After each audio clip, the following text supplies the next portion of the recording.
that Clark Atlanta chose me. I grew up in Tennessee, and so I'd gone to school with, predominantly white people, and so I'd always wanted to go to an HBCU. Ended up making a connection with a person in admissions. I got a full scholarship. To Clark Atlanta I came. So did you always know you wanted to be an entrepreneur? I would say yes. It's always been within me. My parents, though, they weren't entrepreneurs. They were hard workers. They were factory workers. And so it wasn't anything that I saw every day. And so, branching out into entrepreneurship has definitely been something that's vastly different from what I experienced within my childhood. So with that said, let's talk a little bit about your career path and how you got here. Absolutely. So I graduated Clark Atlanta University in the spring of 2006. I went to Accenture, where I worked as a consultant. It was a great segue into corporate America for me. I've always been super organized and always thought in spreadsheets, and so I kind of delved into the project management space. And so I worked at Accenture from 2006 to about 2011.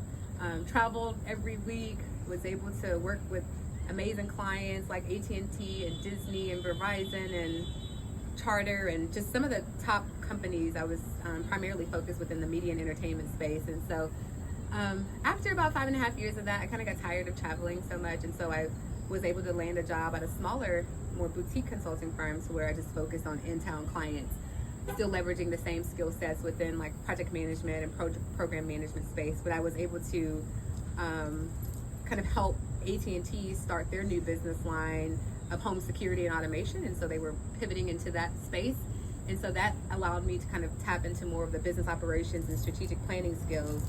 So I worked at a small company called Exervio, and then they got bought by a company called Proficient, and so I was there for about 3 years, and then I ended up at Turner, and so I left there and went to Turner Broadcasting, now Warner Brothers Discovery, and I spent about 10.5 years there.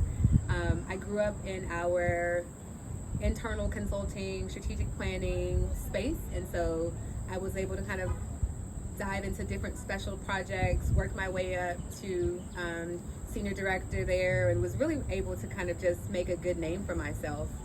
And so I did that for 10.5 years, and then when we opened our doughboy here at Lee and White, on that same day, I actually got a layoff notice, and so I just felt like it was God's timing, and he was telling me, I'm going to push you on out here, because I think he knew that had he not done that, I would not have been able to give this my all. So if you had one piece of advice to give to aspiring entrepreneurs, whether they're Clark students or just entrepreneurs anywhere, what would it be? Just do it. Do it afraid.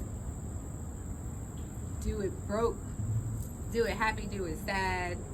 Do it with capital. Do it without capital. Do it without support. Just do it. So the CAU Collective has been extremely generous to your alma mater. What is your personal philosophy on philanthropy, and what would you say to other alumni about giving back?